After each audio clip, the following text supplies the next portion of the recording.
Hello दोस्तों, स्वागत है आप सभी का आपके अपने यूट्यूब चैनल में। दोस्तों, आज हम राजस्थान करंट अफेयर्स की सीरीज़ में 13 दिसंबर 2022 के अति महत्वपूर्ण क्वेश्चन आज देखने वाले हैं। राजस्थान करंट अफेयर्स के राजस्थान की सभी भर्तियां जैसे REET, LDC, second grade, third grade, उन सभी के लिए जो मोस्ट इम्पॉर्टेंट क्वेश्चन बनते हैं राजस्थान करंट अफेयर्स के, वो हम आज की क्लास में देखेंगे। और पूरी क्लास की पीडीएफ है वो आपको टेलीग्राम चैनल पे मिल जाएगी, जिसका नीचे डिस्क्रिप्शन में लिंक दिया गया है, वहाँ से आप डाउनलोड कर सकते हैं। आज की क्लास में हम Rajiv Gandhi scholarship for academic excellence योजना, एक्सीलेंसी अवार्ड, 7 दिवसीय संभाग स्तरीय अमृता होट मेला, वाटर हीरो पुरस्कार, ये सब इस क्लास में आज देखने वाले हैं। और पूरा वीडियो है वो आप अंत तक ज़रूर देखें, क्योंकि लास्ट में हम आपके लिए क्वेश्चन भी करवाने वाले हैं जिसका आंसर आपको कमेंट बॉक्स में देना है। तो बिना देर किए चलिए आज की क्लास स्टार्ट करते हैं। और आज का पहला क्वेश्चन है, एक्सीलेंसी अवार्ड से किसे सम्मानित किया गया है। एक्सीलेंसी अवार्ड शिक्षा, साहित्य, इन क्षेत्रों में जो उत्कृष्ट कार्य करने वाले होते हैं उन्हें ये अवार्ड दिया जाता है। तो एक्सेलेंसी अवार्ड है वो सीमा जालान को मिला है। और सीमा जालान मोहनलाल सुखाड़िया विश्वविद्यालय उदयपुर में भूगोल विभाग की अध्यक्ष हैं सीमा जालान। और जो राजीव महर्षि है, इनको पद्म पुरस्कार 2022 का पद्म पुरस्कार मिल चुका है राजीव महर्षि को। और अमनी लेखरा को है वो पद्म श्री पुरस्कार मिल चुका है 2022 का पद्म श्री पुरस्कार। तो महत्वपूर्ण फैक्ट बनते हैं वो देख लेते हैं। मोहनलाल सुखाड़िया विश्वविद्यालय उदयपुर में भूगोल विभाग की अध्यक्ष प्रोफेसर सीमा जालान को एक्सीलेंसी अवार्ड 2022 से सम्मानित किया गया है।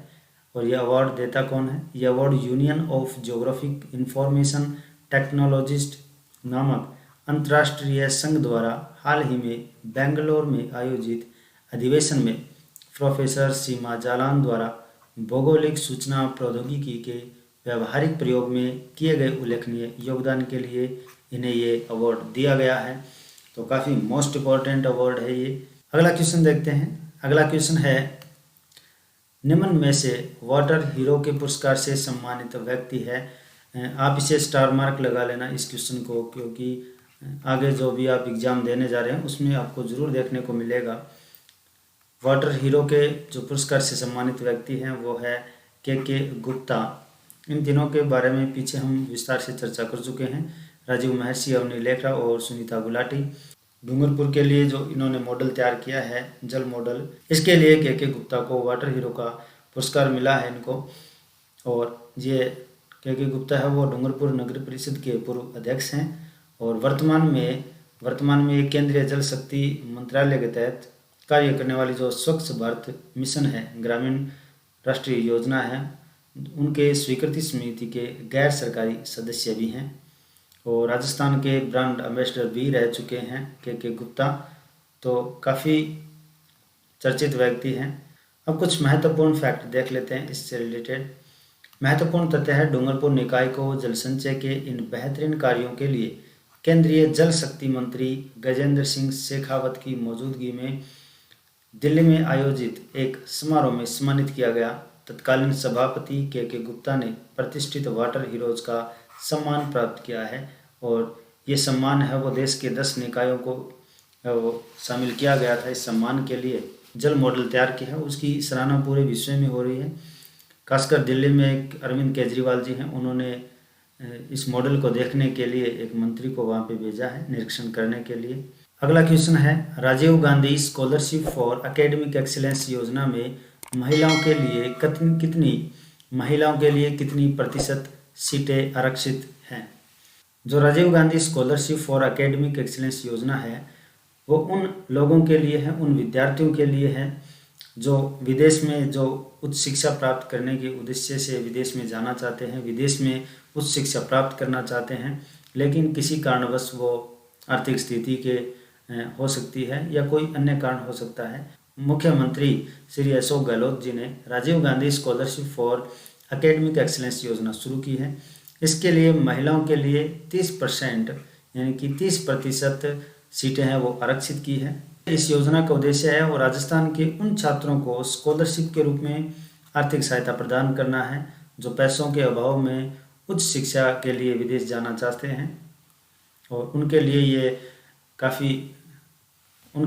योजना चलाई गई है। और योजना के तहत 200 विद्यार्थियों का चयन किया जाएगा और जो 30% सीटें हैं वो महिलाओं के लिए आरक्षित हैं। जो भी विद्यार्थी जाना चाहते हैं उनकी जो आय है यानी कि परिवार की जो आय है वो सालाना आय यदि 8 लाख रुपए से कम है, 8 लाख से कम है, तो उनका जो ट्यूशन फीस है जो अन्य खर्चे हैं उनका 100% भुगतान यानी कि 100% भुगतान है वो राज्य सरकार के द्वारा किया जाएगा। और जिनकी आय 8 लाख से 25 लाख तक है, 8 लाख से 25 लाख तक है, उनकी ट्यूशन फीस के अलावा यानी कि ट्यूशन फीस के अलावा 50% भुगतान है वो राज्य सरकार करेगी। और जिनकी आय 25 लाख से अधिक हैं उनका ट्यूशन फीस के अलावा जो अन्य खर्चे हैं उनका भुगतान है वो राज्य सरकार नहीं करेगी। तो ये भी मोस्ट इम्पॉर्टेंट आपके लिए पॉइंट है, वो भी याद रखने हैं स्कॉलरशिप योजना के तहत में। और 200 सीटें हैं उनका 200 विद्यार्थी हैं उनका चयन किया जाएगा और 30% सीटें हैं वो महिलाओं के लिए आरक्षित है इसमें। अगला क्वेश्चन देखते हैं। हाल ही में संपन्न 7 दिवसीय जो 7 से 13 दिसंबर हाट मेले का आयोजन है वो किस जिले में किया गया? तो ये आयोजन है वो बीकानेर जिले में किया गया है। जो स्वयं सहायता समूह हैं उनके आर्थिक सशक्तिकरण के लिए इस मेले का आयोजन किया गया था। और इस मेले में 170 स्टॉल लगे थे। 170 स्टॉल यानी कि अलग अलग स्टॉल लगे थे जिनमें सभी प्रकार के जो लघु उद्योग की तरह जो हाथ से कारीगरी करते हैं, जो कारीगरी करती हैं महिलाएं, और जो कुछ खाना बनाना जानते हैं या फिर कुछ अदर जो कारीगरी जानती हैं, सभी महिलाएं स्वयं सहायता समूह से जुड़ी हुई महिलाएं हैं, उनके लिए ये मेला का आयोजन किया गया था। और उन्हीं का ये 170 स्टॉल उन्हीं के लगे थे। तो ये आयोजन है वो राज्य सरकार के महिला अधिकारिता विभाग और स्थानीय प्रशासन ने मिलकर किया था। तो आज ये जितने भी क्वेश्चन बने हैं मोस्ट इम्पॉर्टेंट, सभी के सभी मोस्ट इम्पॉर्टेंट क्वेश्चन बने हैं। और अब आगे एग्ज़ाम डोज, हर वीडियो में हम एग्ज़ाम डोज लेके आते हैं। और आज पशुधन से रिलेटेड एग्ज़ाम डोज है। ऊँट की प्रमुख नस्ल की बात करें, ऊँट के बारे में आप सभी जानते हैं, ऊँट एक सर्वाधिक उपयोगी पशु है। और ऊँट को राज्य पशु का भी दर्जा मिल चुका है, यानी कि राज्य पशु ऊँट है हमारा। इसे रेगिस्तान का जहाज भी कहा जाता है ऊँट को। और इनकी प्रमुख नस्ल हैं बीकानेरी, जैसलमेरी, नाचना, गोमट, कच्छी, मेवाड़ी, कीरूपाल और अलवरी। वनपाल का जो एग्ज़ाम हुआ था उसमें नाचना के बारे में पूछा गया था कि नाचना क्या है। तो ऑप्शन में ऊँट और कुछ आभूषण वगैरह दे दिए थे।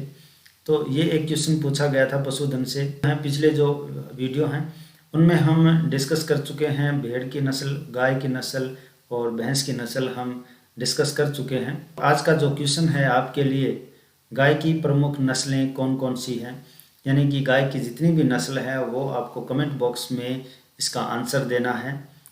कमेंट करके इसका आंसर देना है आपको। ज़्यादा से ज़्यादा इस क्लास को शेयर करें ताकि मोस्ट इम्पॉर्टेंट क्वेश्चन है वो सभी के पास पहुँचे। और साथ में जो एग्ज़ाम डोज है वो अति महत्वपूर्ण एग्ज़ाम डोज हम कवर करते हैं इस क्लास में। तो आज के लिए इतना ही। यदि आपको वीडियो पसंद आई है तो लाइक ज़रूर करें, दोस्तों के साथ में शेयर करें, चैनल को सब्सक्राइब करके बेल आइकन को प्रेस करें ताकि आने वाली जितनी भी वीडियो है उसका नोटिफिकेशन आपको मिलता रहे। और जो क्लास की PDF है वो आपको टेलीग्राम चैनल पे मिलेगी। इंस्टाग्राम, फेसबुक से भी आप हमें फॉलो कर सकते हैं। तो आज के लिए बस इतना ही। मिलते हैं नेक्स्ट वीडियो में कुछ बेहतरीन क्वेश्चन के साथ में।